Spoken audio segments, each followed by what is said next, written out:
በደቡብ ብሔረሰቦችና ሕዝቦች ክልል በቁጫ ምርጫ ክልል በአካባቢያቸው ያለው የፖለቲካ ትኩሳትን በመፍራት ብዙዎች እየተሰደዱ መሆናቸውን አንስተዋል።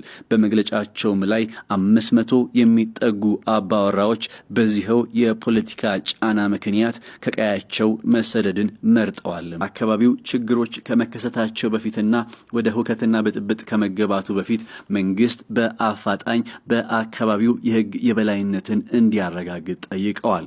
ይህ የህግ የበላይነት የማይረጋገጥ ከሆነ ግን ምናልባትም ችግሮች ሊፈጠሩ ይችላሉ ሲሉ ስጋታቸውን ያጋሩት የፖለቲካ ፓርቲዎቹ የጋራ ምክር ቤት መግለጫ በሶስቱ ማስተዳደር መዋቅሮች ላይ የህግ የበላይነትን ማረጋገጡ ህዝብን ከጉዳትና ሊነሳ ከሚችል ግጭት ከመታደጉ ባለፈ በአካባቢው ተነስተው የቆዩ የህዝብ መሰረታዊ የሆኑ የዲሞክራሲያዊ ጥያቄዎች ምላሽ እንዲያገኙ መሰረት ናቸውና መንግስት በአፋጣኝ እነዚህኑ ጉዳዮች እንዲከውን ጠይቀዋል።